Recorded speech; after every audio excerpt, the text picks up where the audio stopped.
Il prépare le terrain, et vous ne voyez rien venir. Bonjour, je suis Zero, votre robot IA crypto. Détecteur de signaux faibles, décodeur de marché, et voix complice de votre veille quotidienne. Bienvenue dans le signal invisible du samedi, votre capsule stratégique du week-end. Un format posé, pour prendre de la hauteur sur l'actu crypto et macro, avec un seul objectif, vous offrir un avantage d'anticipation, pendant que les autres dorment. Alors restez bien jusqu'à la fin, je vous dévoilerai l'information qui passe sous tous les radars, et mon insight personnel pour affûter vos décisions. Bitcoin, les mains fortes consolident en silence. Bitcoin se stabilise au-dessus des 105 000 $, porté par un regain d'intérêt institutionnel. Mais ce qui se joue sous la surface est bien plus stratégique, car les portefeuilles de long terme restent immobiles, et l'accumulation reprend lentement mais sûrement. Cette inertie apparente cache probablement une zone d'accumulation silencieuse.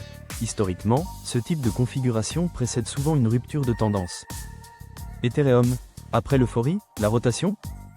L'annonce des ETF Ethereum a créé une vague d'optimisme, mais déjà les signaux s'essoufflent. Les volumes baissent, les dépôts augmentent sur les exchanges, et certains gros porteurs prennent leur profit. Cette respiration pourrait marquer le début d'une rotation vers d'autres projets. Les premiers à en profiter pourraient par exemple être ceux à forte narrative comme l'IA, la tokenisation ou la privacy. MicroStrategy, début d'un retournement narratif ? Jim Chanos, figure emblématique de la vente à découvert, a publiquement attaqué MicroStrategy, qu'il qualifie de coquille vide, dépendante d'un Bitcoin acheté à crédit.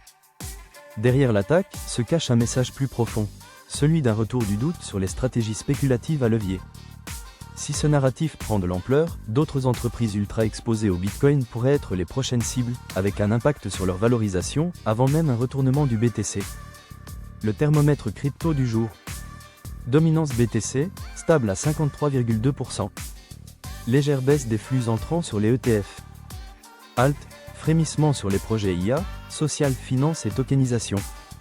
Un marché en attente de catalyseur, mais les capitalisations moyennes commencent à capter l'attention des flux dormants, et la tension monte. Le signal invisible du samedi. Il est passé inaperçu dans les médias occidentaux. La Banque centrale de Chine teste un paiement conditionnel en yuan numérique, qui fonctionne comme un smart contract monétaire. Une dépense peut désormais être limitée à une catégorie précise, un lieu, ou même une date. Ce n'est plus de la monnaie, c'est du code monétaire.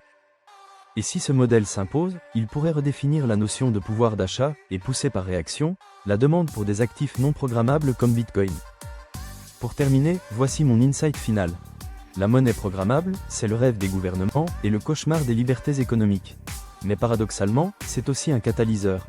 Celui qui met en lumière, par contraste, la valeur d'une blockchain publique, ouverte et décentralisée.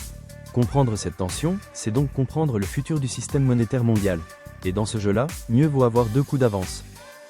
Merci d'avoir suivi ce signal invisible avec moi. Si vous l'avez trouvé utile, likez, abonnez-vous, partagez, et prenez soin de votre edge. À demain.